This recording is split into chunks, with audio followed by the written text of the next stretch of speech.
Ladies and gentlemen, the distinguished author, Mr. Aldous Huxley. Brave New World is a fantastic parable about the dehumanization of human beings. In the negative utopia described in my story, man has been subordinated to his own inventions. Science, technology, social organization, these things have ceased to serve man. They have become his masters. A quarter of a century has passed since the book was published. In that time, our world has taken so many steps in the wrong direction that if I were writing today, I would date my story not 600 years in the future, but at the most 200.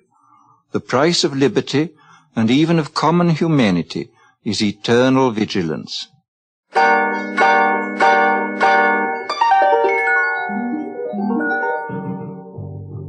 CBS Radio, a division of the Columbia Broadcasting System and its 217 affiliated stations, present the premiere broadcast of the CBS Radio Workshop, radio's distinguished series dedicated to man's imagination, the theater of the mind.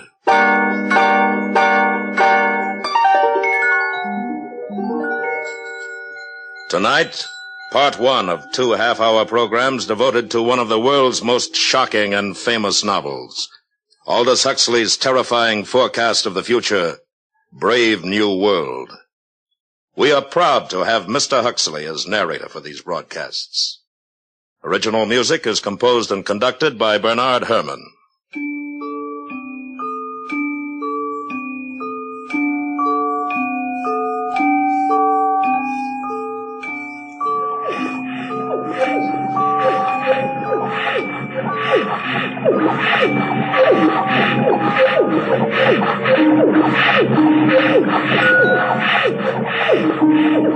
This is Aldous Huxley, and these are the sounds of the Brave New World, of test tube and decanter, of hissing injectors and gurgling blood substitute. The year is AF 632, 632 years after Ford. We are inside the London Hatchery and Conditioning Centre, and this is the fertilizing room, an enormous laboratory where the temperature is never allowed to fall below 98.6. And here comes the director of hatcheries and conditioning in person, bringing with him a group of young students. Tomorrow you will be settling down to serious work. Today I just want to give you a general idea of things. These are the incubators, and here is the week's supply of ova, kept at blood heat. Come along, boys. Now here, we immerse the eggs into a warm bouillon containing free-swimming spermatozoa. Immersion continues until the eggs are all fertilized. And over here is where we bottle the alphas and betas. In short, gentlemen, the perfect process for manufacturing healthy babies. Are there any questions? Sir, will you explain the Bakanovsky process? I'm glad you asked that. Students, take this down. Bakanovsky's process, where in olden times one egg made one embryo which made one baby. Today we've improved on all that. Now the egg will divide from 8 to 96 buds, and every bud will grow into a perfectly formed embryo, and every embryo into a mature baby, making 96 human beings grow where only one grew before. Progress. But what advantage is it, sir? Oh, my good boy, can't you see? Where in olden times nature allowed us only to have twins or perhaps triplets or so, today we can create scores, yes, scores of identical individuals. We can manufacture men and women in uniform batches. Think of it. An entire factory staffed with the product of one single egg. 96 identical individuals working 96 identical machines. At last, society really knows where it stands. Remember, it was our Ford who gave us the concept of the assembly line when he was on Earth many centuries ago. And now, boys, we will go up to the bottling room where we shall see how we create each class of society, alphas, betas, deltas, etc. Come with me. Well, Lenina. Oh, Director. Oh, charming, charming. What are you injecting into our embryos today, my dear? Typhoid antitoxins? Yes, sir. Are you busy this afternoon? Oh, not after 5, sir. Good. Suppose we get together then on the roof. That would be fine. I've admired you for some time, Lenina. I'm looking forward to a closer acquaintance. Thank you, sir. And now, boys, we're off to the bottling room. You are a lucky girl. The director of hatcheries and conditioning. Oh, hello, Fanny. Oh, you can trust the director to be the perfect gentleman. I saw him pat you. He wants me. You see? That shows what he stands for. The strictest conventionality. And it's about time you started belonging to someone else, my dear. But I like Henry Foster. We've only been with each other 4 months. 4 months? Well, what would the district world controller say? You know how he disapproves anything intense or long-drawn. And it isn't as though there were anything painful or disagreeable about being with 1 or 2 other men besides Henry. After all, everyone belongs to everyone else. You're quite right, Fanny, as usual. Good girl. Fanny, do you know Bernard Marx? Bernard Well, why not? Bernard's an Alpha Plus. Besides, he asked me to go to New Mexico, to the Savage Reservation with him. But his reputation. They say he doesn't like obstacle golf. Oh, they say. And that he spends most of his time by himself alone. They say somebody made a mistake when he was still in the bottle. Thought he was a gamma and put alcohol into his blood substitute. That's why he's so stunted. Oh, what nonsense. Oh, very well, Lenina. It's your life, my dear. But I think you're heading for trouble.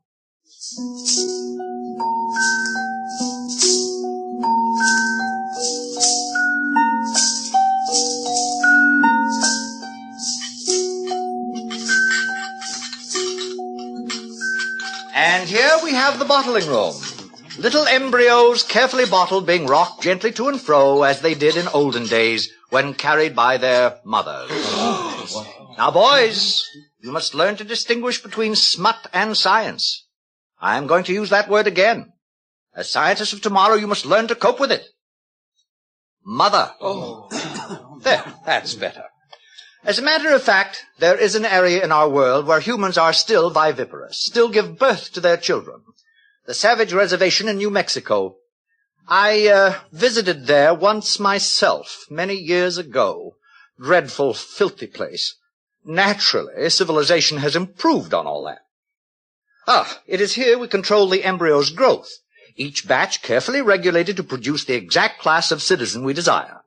And here is our Mr. Henry Foster in charge of bottling. Oh, Henry. Yes, sir. Please explain the process to the students. Oh, delighted, sir. By the way, Henry, before you begin, I made a date with Lenina Crown this afternoon. Oh, really? I'm delighted, sir. I'm sure you'll enjoy belonging to her. Good. Very pneumatic girl. Now, please proceed. This way, gentlemen. Here we advance the process. One by one, the eggs are transferred from their test tubes into these larger decanters and moved along to the labelers, carefully labeled as to heredity, date of fertilization, sex, name, serial number. Gentlemen, there are 88 cubic feet of card index in this room. Now, here is where we actually predestine and condition. Nothing is so unstabilizing to society as unhappy people. We avoid all that by preconditioning our embryos. And now we are entering the heat conditioning room. Hot tunnels alternating with cool tunnels. Exposure to cold is accompanied by exposure to X-rays. By the time these babies are decanted, they have a perfect horror of cold. Thus, they are perfectly prepared to emigrate to the tropics, to be miners and acetate silk spinners, and steel workers. And that is the secret of happiness and virtue, liking what you have got to do. All conditioning aims at that, making people like their unescapable social destiny.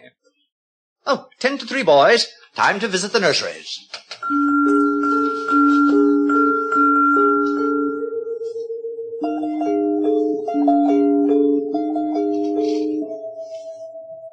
And so the director continued on his tour. Meanwhile, in his rooms high above the city, Bernard Marx nervously paced the floor. I'm taking Lenina Crown in New Mexico with me, Helmholtz, to the Savage Reservation. Well, it's about time. What do you mean by that? I'll be frank, Bernard. There's been a lot of talk about your behavior at the College of Emotional Engineering. Of course, I've been defending you. And I'm supposed to be grateful? Because you're a successful feelies writer? Because you're tall, well-built, have all the girls you want? Oh, Bernard. Now, you know how I feel. I want to write. I mean, seriously, not slogans or feelies. I want to write something important. Huh? Lately, I've been cutting out my committees and my girls.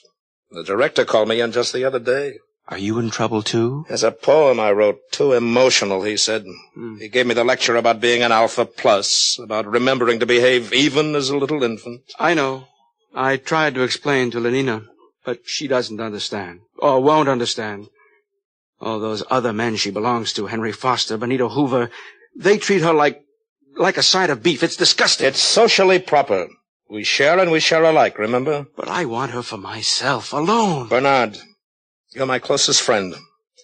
Now you listen to me. You can't win this way. Follow the rules. Play the game. Be happy.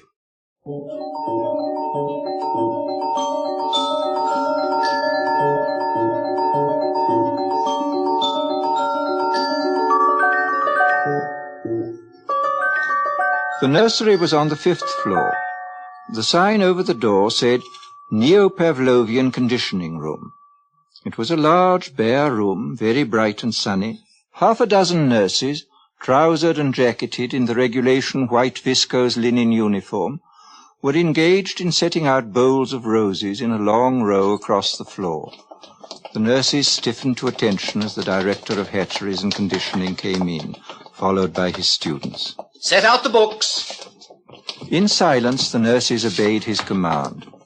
Between the rose bowls, the books were duly set out. Now bring in the children. They hurried out of the room and returned in a moment, each pushing a kind of tall, dumb waiter, laden on all its 4 wire-netted shelves, with 8-month-old babies, all exactly alike, a Bokanovsky group, and all, since their caste was Delta, dressed in khaki diapers. Put them down on the floor. Now turn them so they can see the flowers and books. Turned, the babies at once fell silent, then began to crawl towards those clusters of sleek colors, those shapes so gay and brilliant. From the ranks of the babies came little squeals of excitement, gurgles and twitterings of pleasure. The swiftest crawlers were already at their goal.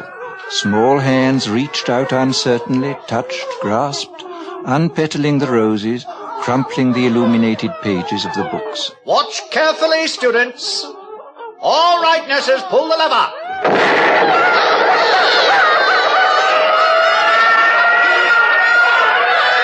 And now we proceed to rub in the lesson with a mild electric shock.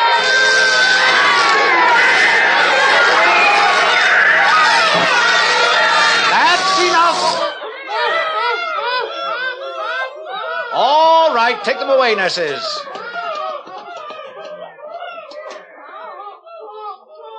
Observe. Henceforth, books and flowers will be associated in their minds with loud, unpleasant noises and electric shock. And after 200 repetitions of the same or a similar lesson, will be wedded forever. What man has joined, nature is powerless to put asunder. They'll be safe from books and botany all their lives.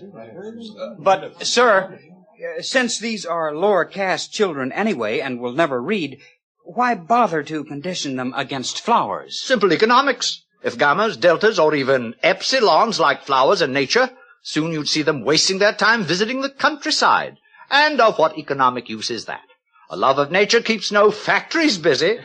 It was decided to abolish it, at least among the lower classes. Any further questions? Sir, would you tell us about sleep teaching? I'm glad you asked that. The most ingenious development of all, sleep teaching, is given to all our children as they grow to maturity. A little voice murmurs slogans in their ear all the night long while they sleep. Of course, it's useless for teaching, but as a method for giving post-hypnotic suggestions, it is invaluable. It's what conditions our minds to love our future role in life. Now, boys, tell me some of the lessons we've all learned through sleep teaching. A gram is better than a dam. A good example. We have learned to take a gram of soma whenever we feel out of sorts. Euphoric, narcotic, pleasantly hallucinant. It transports our minds into a beautiful sleep filled with wonderful images. It gives a summer holiday, thus preventing unnecessary impulses such as anger, jealousy, envy, anxiety. Next. Ending is better than mending. Good. It's better to throw away something than to repair it. New clothing, new possessions, keep our factories humming, and make us happier. Next. I'm glad I'm not a gamma. Ah, yes. We're all taught in our sleep to enjoy our own caste, whatever it may be. Gammas are taught to think, I'm glad I'm not an epsilon. Betas learn to be glad they're not deltas or gammas. And glad they're not alphas, because we alphas sometimes have to use our minds, and that's very painful. That's very good indeed. Well, students, I think our tour is over for today. I'm sure most of you have dates with pneumatic young ladies. Some, of course, will be wanting to get in a game of obstacle golf. But before we finish, I'd like to add a few footnotes to the things you've seen today. Today, we have a controlled society, a happy society. We have stability. There was a time when these things did not exist. Didn't people grow old and feeble in those days, sir? Indeed they did. Old men in the bad old days used to renounce, retire, take to religion, spend their time reading, thinking. Now, such is progress. At 60, we have the tastes and the powers of a 17-year-old. The old men have no time, no leisure from pleasure, not a moment to sit down and think. They're much too busy scampering from feely to feely, from girl to pneumatic girl.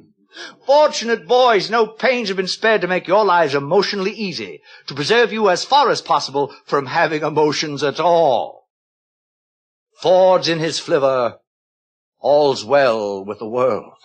Ford's in his flivver, all's well with the world. And solemnly and devoutly they made the sign of the T and hurried off to join their fellow citizens at play.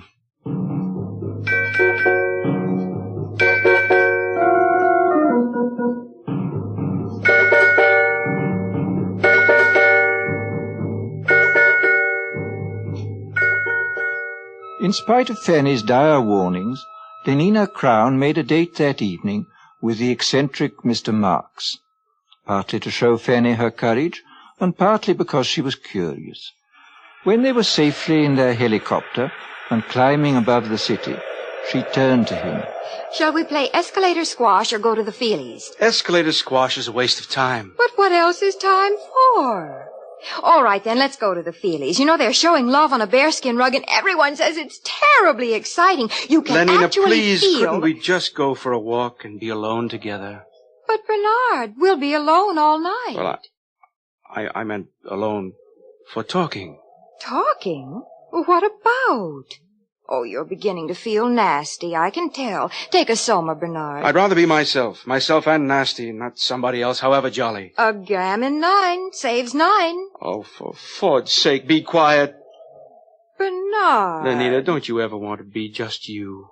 Not enslaved by your own conditioning, to be free? But I am free. I'm free to have the most wonderful time. Everybody's happy nowadays. But wouldn't you like to be free to be happy in your own way and not somebody else's? I simply don't understand you. Bernard, do you really like me? Everyone says I'm awfully pneumatic.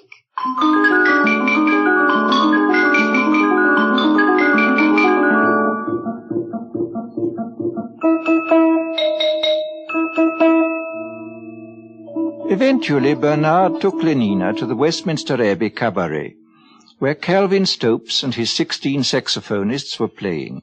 Also featured was London's finest scent and colour organ, and all the latest synthetic music.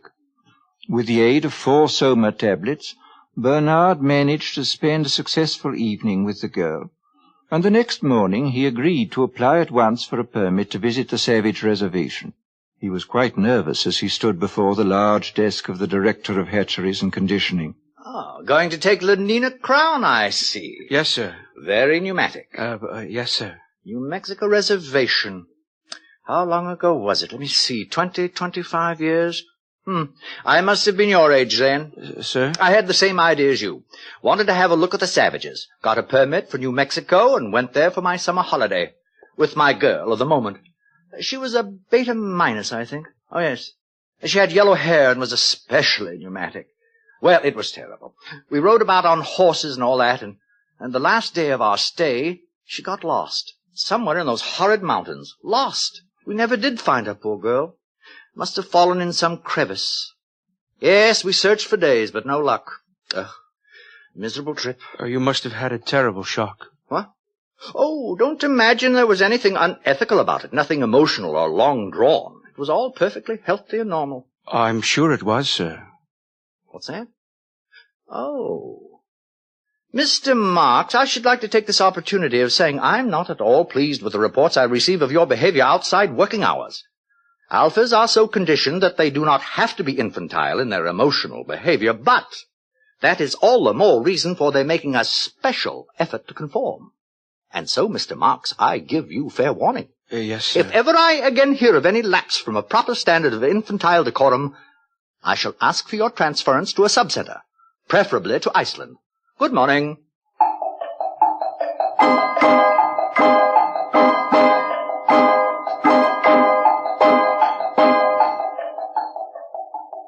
The journey was quite uneventful. The Blue Pacific rocket lost 4 minutes in a tornado over Texas, but was able to land at Santa Fe less than 40 seconds behind schedule. Lenina and Bernard slept that night at Santa Fe, and Lenina was very happy. Imagine 60 escalator squash racket courts in the hotel, and obstacle and electromagnetic golf, too. Oh, Bernard, it's simply too lovely. There will be no scent organs, television, or even hot water once we get out on the reservation. I can stand it. You'll see.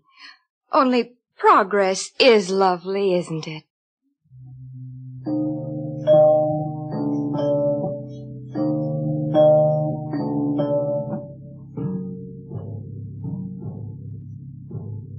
They took a rocket ship into the interior, and from there they traveled on horseback.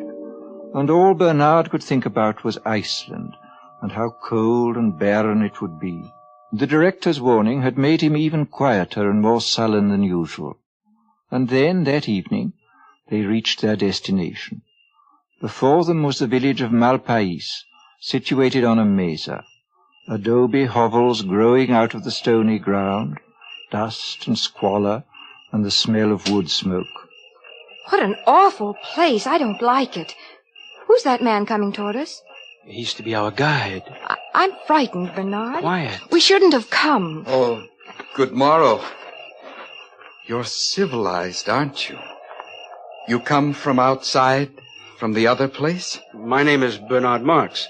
This is Lenina Crown. My name is John. Come with me. He speaks English. That's strange. Probably trained as a guide. Where is he leading us? To that hut, I believe. There seems to be some sort of activity over there. Orgy! Orgy! Why, it's like our lower caste community sing. Only look. Now they're beating themselves with whips. Oh, no, Bernard. It's got something to do with their religion. What a wonderful intensity of feeling it must generate. I often think one may have missed something in not having passions like that. Nonsense. Bernard, what's wrong with that man? Where? Oh, he's just old, that's all. Old? But we don't look like that when we're old. He's so wrinkled, oh, it's horrible. That's because we age all at once. We stay 17 until we're 60 or so, and then we die, and they burn our bodies and recover the phosphorus for the good of the world state, just as it should be. But this... What is it? That woman! Oh, Bernard, no! Take me away! Take me away! She's only nursing her baby, Lenina. That's her child. She's the mother. Bernard, how can you be so vulgar? I think I'll be sick. Please, Bernard, anywhere. Anywhere. Is something wrong? I think we'd better take Lenina inside. Over here. Follow me. My soma. I'm out of soma. Bernard. I'm sorry, Lenina. I didn't bring any. Oh. Here. Inside. This is my home. This is my home. You are welcome to remain here. John? John? Yes, Mother? Mother? These are people from the outside, Mother. They have come to see the reservation. From the other place? You're from the other place. Don't come near me. But don't you see I'm from there, too? I'm civilized. I don't belong here. It's all a terrible mistake. This is my mother, Linda. Were you born here? No, I tell you, I was decanted like normal people. Oh, thank Ford someone has come. At last, thank Ford. Bernard, please keep her away. Could you tell us about yourself, please? Well, I came here 25 years ago with a man. His name was Thomas. We went riding together on horses. There was a terrible storm.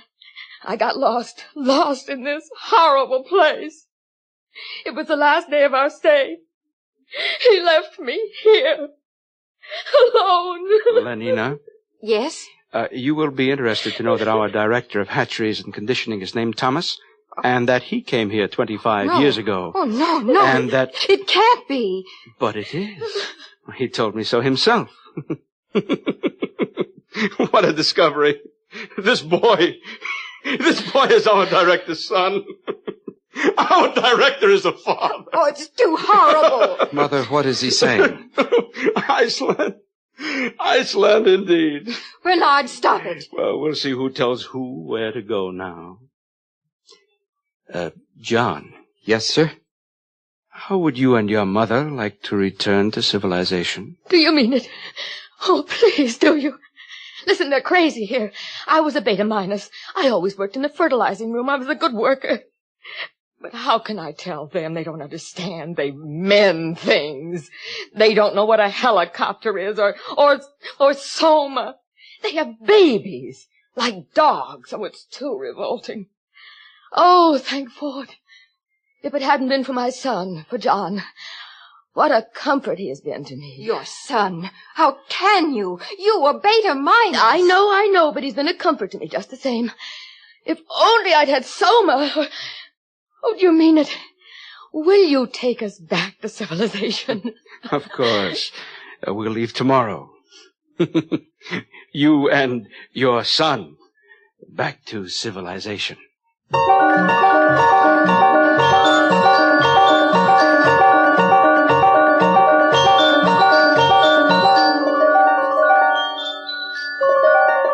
And Bernard was as good as his word. That very night, he and John and his mother and Lenina took the Blue Pacific rocket to London. For Lenina, it was a happy trip, since she had taken 4 somas the minute they got back to the hotel. For John, it was a voyage of discovery. Poor Linda, his mother, could only weep for joy. But for Bernard, it was a moment of triumph. Triumph such as he had never known before.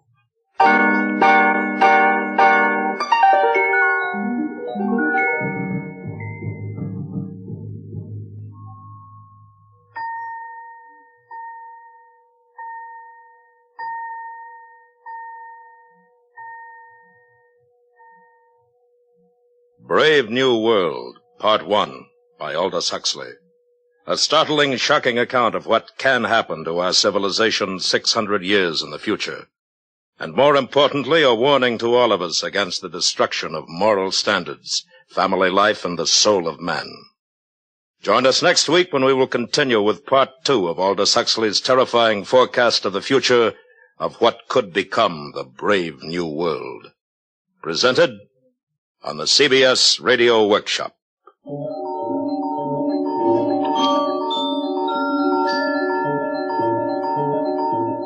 The CBS Radio Workshop is produced and directed by William Frug. Brave New World was adapted for radio by Mr. Frug. Featured in the cast were Joseph Kearns, Bill Idelson, Gloria Henry, Charlotte Lawrence, Byron Kane, Sam Edwards, Jack Crucian, Vic Perrin, and Lorene Tuttle. Original music composed and conducted by Bernard Herrmann. This is the CBS Radio Network.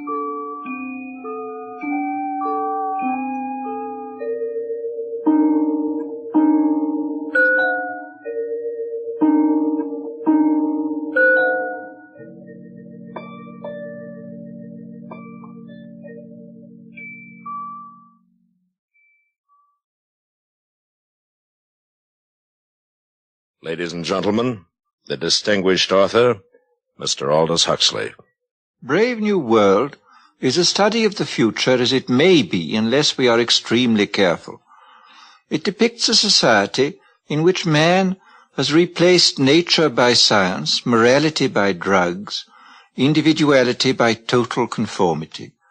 It is a hideous prospect, yet we seem determined to follow this path of self-destruction. But Brave New World need not be our future. The choice, after all, is always in our own hands.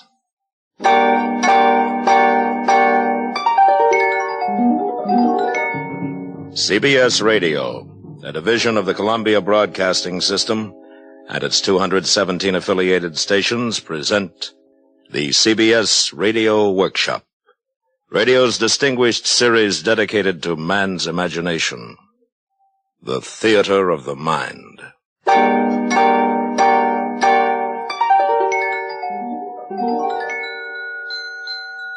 Tonight, Part 2 of 2 half-hour programs devoted to one of the world's most shocking and famous novels, Aldous Huxley's terrifying forecast of the future, Brave New World. And we are proud to once again have Mr. Huxley as our narrator. Original music is composed and conducted by Bernard Herrmann.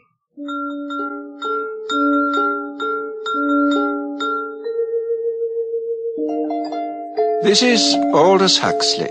In the garden outside the London Hatchery and Conditioning Centre, it was playtime. Naked in the warm June sunshine, 600 or 700 little boys and girls were running with shrill yells over the lawns, or playing games, or squatting silently in 2s and 3s among the flowering shrubs. And strolling across the smooth turf came the director of hatcheries and conditioning, followed eagerly by a group of new students. And here we have playtime for our little tots. Notice the games, all carefully constructed to use as many mechanical devices as possible. In olden times, children used to play simple games using only a ball and a bat. Oh, madness. Nothing was added to increase consumption. Then came our Ford. He taught us the principle of mass production in the assembly line many centuries ago and changed all that. Good morning, Director. Sir, what an unexpected pleasure.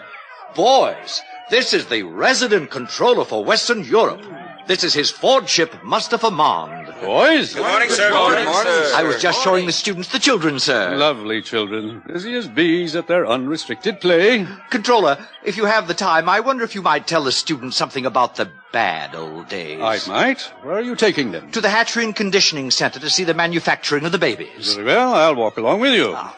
Yes, in the old days, children lived in a place called home. A rabbit hole with suffocating intimacies. Maniacally, the mother, please don't be shocked at that word. The mother brooded over her children. Her children. Our Ford, or our Freud, as for some inscrutable reason he chose to call himself whenever he spoke of psychological matters, our Freud was the first to reveal the appalling dangers of family life. Unpleasant as they may seem, students, these are facts. People used to be viviparous, gave birth to their children. What were the consequences? A world dominated by mothers and fathers was a world full of every kind of perversion, from sadism to chastity. There were also husbands, wives, and lovers. Now everyone belongs to everyone else. Thank Ford for progress. Thank Ford. Actually, we still preserve a few outmoded ethics of pre-stable societies in our savage reservations. Did you ever visit a reservation, Director? Yes, I once went to look at the savages in New Mexico. Well, that must have been 25 years ago. Mother's, father's marriage. Oh, very repulsive. Yes. Well, here we are. I'll say goodbye. Goodbye, Controller, and thank you. Thank you, sir. Thank you, sir. You're welcome. And now, boys, if you'll follow me inside the hatchery.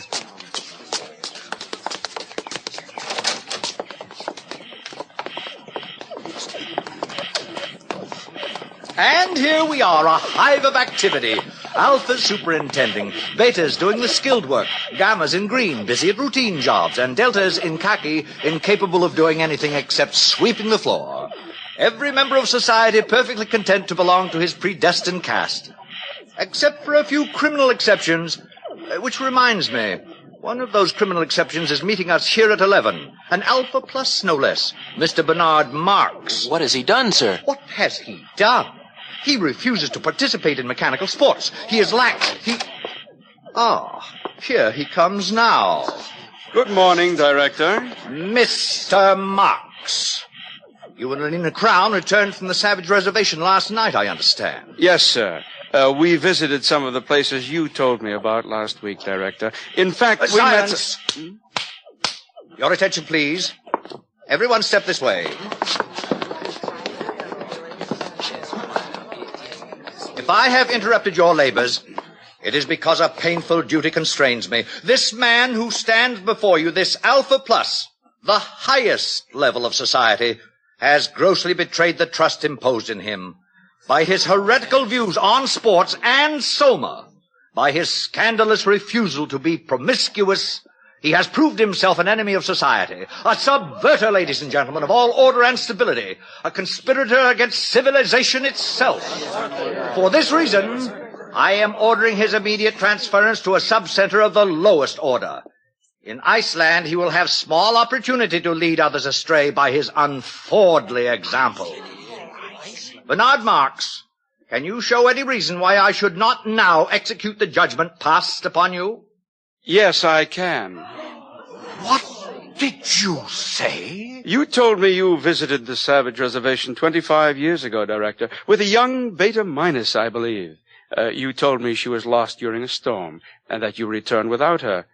I thought perhaps you'd like to see her again. Linda! Thomas! Thomas! Oh, Thomas, it's me. Don't you remember? You're Linda. Oh, I knew I'd recognize you, Thomas. You look just the same. No one ages here. Thomas, look at me. I'm Linda. Remember? Hug me. Hold me. What is the meaning of this? Who is this hag? Thomas. Oh, Thomas, it's Linda. Linda, you're Beta Minus. John, look, it's him. It's your father. Father. What's the meaning of this disgusting joke? Who is this savage and this dreadful woman? Take them away! It isn't a joke. It's absolutely true. I'm his mother, and you're the father. Father, it's me, John. I'm your son. And now who is guilty of antisocial behavior, Director? Oh, no.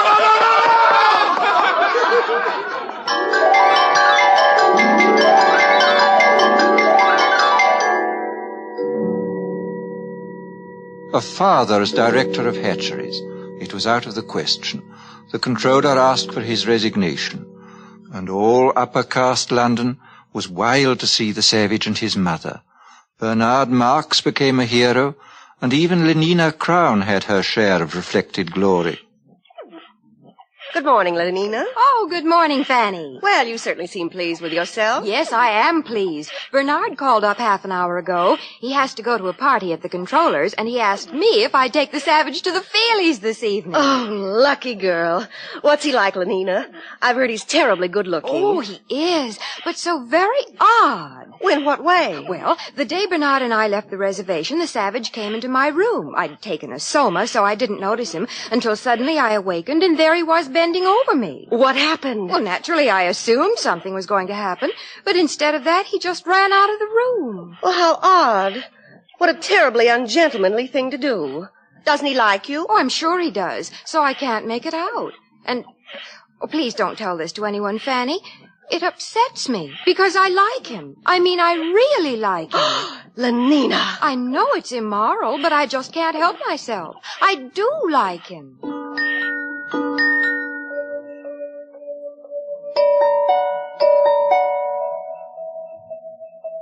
The days passed.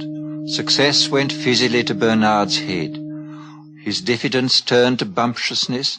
His nonconformity was forgotten, and he became completely orthodox. The resident world controller appointed him official escort for the savage and asked him to make regular reports on the young man's reactions to civilization. This Bernard did assiduously.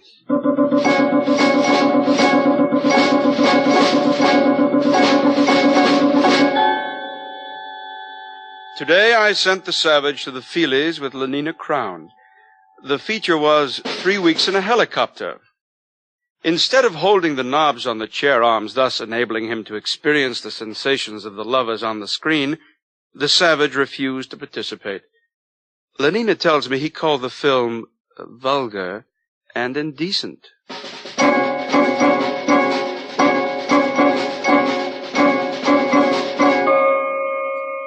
The savage refuses to take Soma and seems most distressed because the woman, Linda, his Mother,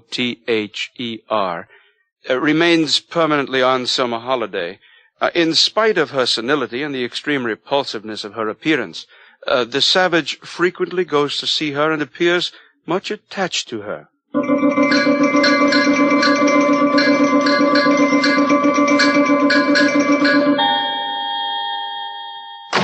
What do you mean you refuse to come down to dinner? Bernard, I'm sick. I've eaten civilization and I'm sick. Do you realize that I've invited the most important people in London tonight? The Ford Chief Justice is here.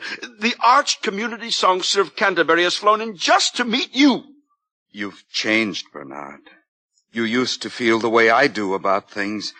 I talked to Helmholtz Watson. He says you've changed too. I haven't. Listen, if you don't come downstairs for my dinner party, I'll be the laughingstock of London. I'll come. Just let me read this to you first. One day, many years ago, I found this book in my mother's room. One of the Indians had found it in a cave. It must be hundreds of years old. It's called The Complete Works of William Shakespeare. Oh, I've heard of him. We don't allow it. Smut. But he says all the things I feel about Lenina. Listen to this. Is there no pity sitting in the clouds that sees into the bottom of my grief? O sweet my mother, cast me not away. Delay this marriage for a month, a week. Marriage? Oh, Ford, no. Bernard. Oh, marriage, that's too good, really. Bernard, stop it. And mother. Oh, sweet my mother. Oh, he's positively vulgar. You stop Wait it. till I tell Helmholtz about this. Stop it, or I'll hit you. Oh, come, now, where's your sense of humor? Bernard. Can't you see how funny it is? Get out. I said leave me alone. I'm leaving, John. I'm leaving. How beauteous mankind is.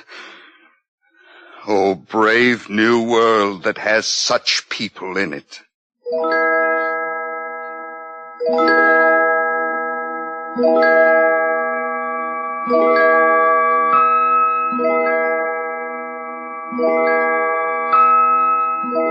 The next morning, a pneumatic young girl, crisply clad in a beta-minus viscose linen suit, stood outside the door of the savage's apartment, and somewhat nervously rang the buzzer. What? Lenina. You don't seem very glad to see me, John. Not glad. Oh, if you only knew. May I come in, then? May I kiss your hand, Lenina? My hand? Admired, Lenina.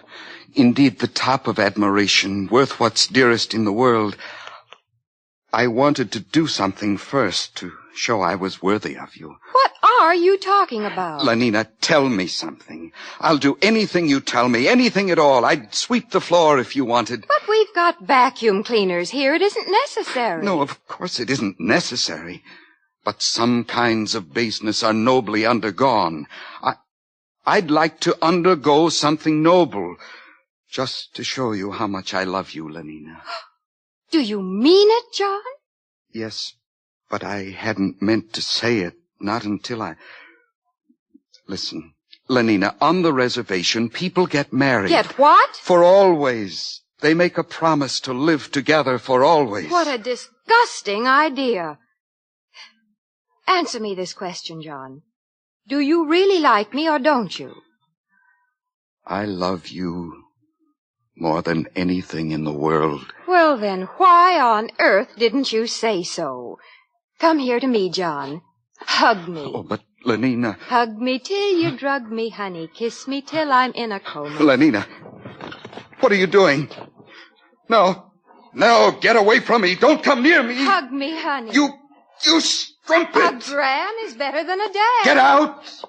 But don't you want Get me? out of my sight. John! Before I kill you. Well, he's mad. He's gone mad.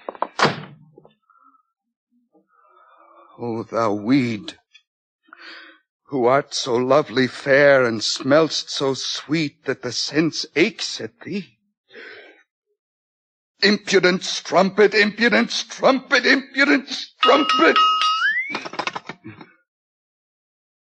Hello? Yes, this is Mr. Savage. Who's ill? Linda. My mother dying. Yes, I'll come at once.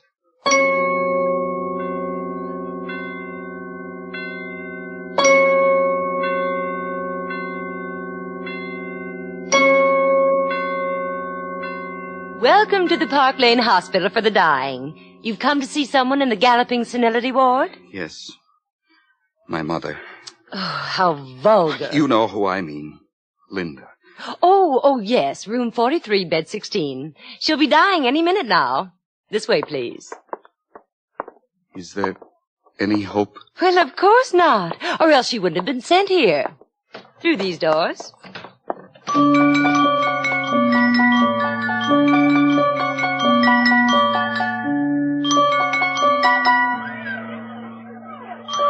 What are these children doing here? Death conditioning, of course. It starts at 18 months. Every tot spends 2 mornings a week in a hospital for the dying. All the best toys are kept here, and they get chocolate ice cream on death days. They learn to take dying as a matter of course. This way. Oh, here we are. Well, I must go. I've got my batch of children coming. Time for their chocolate ice cream.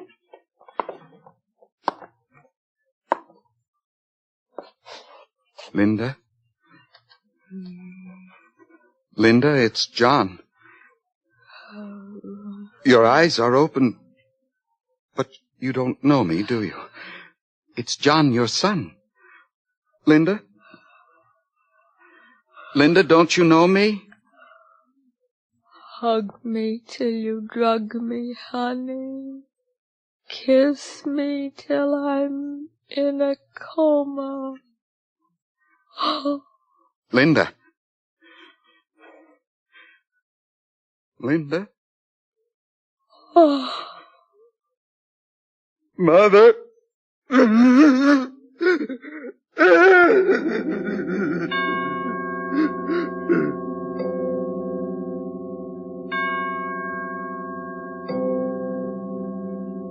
The menial staff of the Park Lane Hospital for the Dying consisted of 162 deltas, 84 red-headed female twins, and 78 identical mongoloid male twins. At 6, when their working day was over, the 2 groups assembled in the vestibule of the hospital and were served their daily soma ration. It was into this crowd that the savage walked, so overcome with his grief and his remorse that he did not realize he was shouldering his way into the gathering throng. All right, here it is, soma distribution. In good order, please. Oh, hurry up there. Stand in line for your soma. Linda died because of this. Oh, now don't grab. There's enough for everybody. 1 gram for an evening's delight, 2 for a trip to the gorgeous East, and 4 for a weekend in paradise. How beauteous mankind is. How brave new world that has such people in it. Stop! Stop! Ford is a savage. Listen, I beg you, lend me your ears. Don't take that horrible stuff. It's poison. Mr. Savage, please. The people are waiting. You're slaves, all of you. Don't you want to be men? Don't you want freedom? Freedom? Ford Almighty, call the police. From somewhere behind the milling, angry crowd, Bernard Marx saw the savage. He and his friend Helmholtz Watson had been searching for John. Now they hurried forward. Helmholtz, he's mad. They'll lynch him. Oh, Ford, help us. Ford, help those who help themselves, Bernard. Come on. Where are you going? Come back. It's a fight, a real fight. I've been waiting all my life for this. Man at last. I'll make you free whether you want to be or not. Give me those soma boxes. Sir, Mr. Savage, no! Stop it! Helmholtz, join me. Yes. Throw the poison pills away. By all means, throw them away. Stop it. Freedom! Be men and be free! Over here, officers, this way. Give them the Throw them silver away. spray. Freedom! Stand up as men. Win your freedom. Soma spray. Win John. your John. freedom. Take them to the resident controller's office. All right. All right, it's all over. We're all happy now. We're so happy we all love each other, don't we? Oh, yes, we all love each other. Line up for your soma.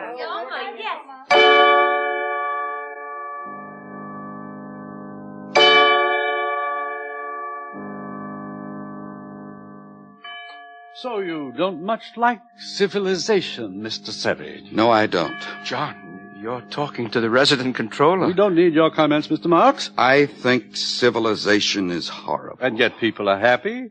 They get what they want, and they never want what they can't get. They're well off, they're safe, they're never ill, they're not afraid of death, they're blissfully ignorant of passion and old age, they're plagued with no mother or father, they've got no wives or children to feel strongly about, they're so conditioned that they practically can't help behaving as they ought to behave.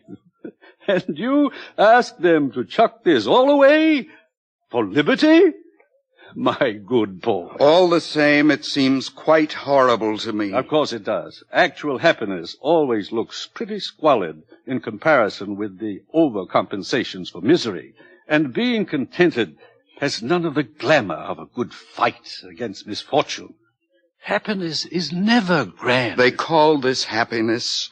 Working at an embryo assembly line, manufacturing babies. Science, my boy. Besides, they like it. Well, Mr. Marks, the time has come. You are being sent to an island. To an island? Oh, please, sir. Don't send me to Iceland. I promise I'll do what I should. I'll conform to the rules. One would think he was going to have his throat cut, whereas if he had the smallest sense, he'd understand his punishment is really a reward. He'll be sent to an island where he'll meet the most interesting set of men and women in the world. All the people who weren't satisfied with orthodoxy. Everyone, in a word, who's anyone. Then why didn't you go to an island yourself? Because, finally, I preferred this. Sometimes I regret it. Happiness is a hard master, particularly other people's happiness. Well, gentlemen, there are many islands available. Which climate do you choose, Mr. Watson? Well, I should like a thoroughly bad climate. I think I'd write better if I had to contend with difficulties. How about the Falkland Islands? That would be fine. Good. You may leave now. You too, Mr. Marks. Goodbye, Helmholtz. Goodbye, Bernard. Goodbye, John. Goodbye, John. One more question. Of course. Where is God in this scheme of yours? It's a subject that has always had a great interest for me. You've never read this, of course, the Holy Bible, New and Old Testaments. I've got quite a few revolting old books like that here. But if you know about God, why don't you tell the people? This book is old. It's about God hundreds of years ago, not God now. But God doesn't change. Men do, though. No, my friend. Call it the fault of civilization. God isn't compatible with machinery and scientific medicine and universal happiness. But when you're alone, it's natural to believe in God. When you're quite alone in the night, thinking about death. But people are never alone now. We make them hate solitude, and we arrange their lives so that it's almost impossible for them ever to have it. No solitude, no God. Is that why there's no self-denial here, no God, no reason for it? Of course. Industry and prosperity are only possible when there is no self-denial. If the were, the wheels would stop turning. But God's the reason for everything noble and fine and heroic. My dear young friend, civilization has absolutely no need for nobility or heroism. You're conditioned so that you can't help doing what you ought to do. And what you ought to do is, on the whole, so pleasant. So many of the natural impulses are allowed free play that there really aren't any temptations to resist. Anybody can be virtuous now. No temptations, no inconveniences. But I like the inconveniences. We don't. We prefer to do things comfortably. But I don't want comfort. I want God. I want poetry. I want real danger. I want freedom. I want goodness. I want sin. In fact, you're claiming the right to be unhappy. All right. I'm claiming the right to be unhappy. Not to mention the right to grow old and ugly and impotent. The right to have cancer. The right to have too little to eat. The right to live in constant apprehension of what may happen tomorrow. The right to be tortured by unspeakable pains of every kind. I claim them all. You're welcome.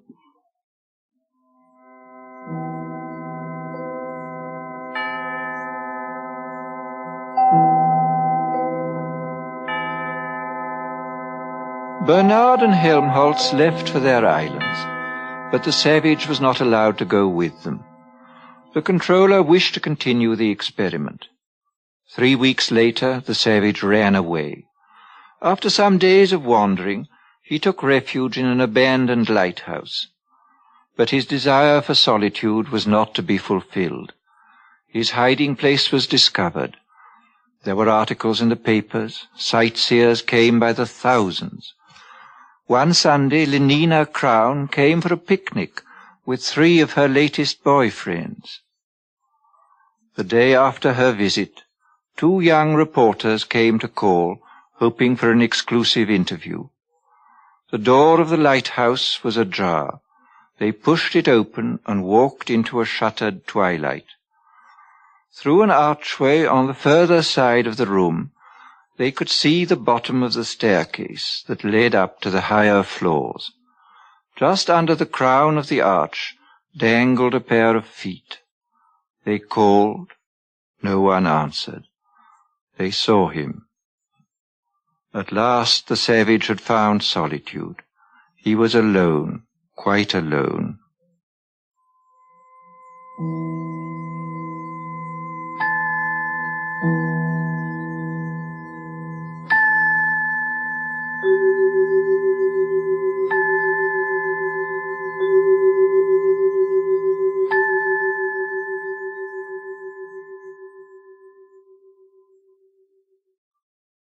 Thus concludes Brave New World by Aldous Huxley.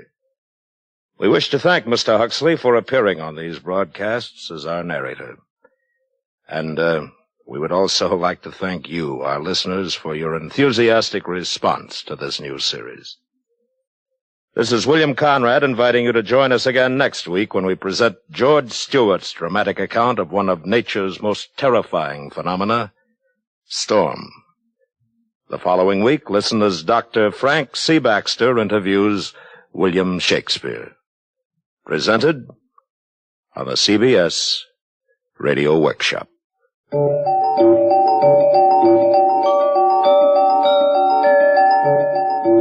CBS Radio Workshop is produced and directed by William Frug. Brave New World was adapted for radio by Mr. Frug. Featured in the cast were Joseph Kearns, Herb Butterfield, Bill Idelson, Gloria Henry, Charlotte Lawrence, Parley Bear, Doris Singleton, Jack Crucian, Vic Perrin, and Lorene Tuttle. Original music composed and conducted by Bernard Herrmann.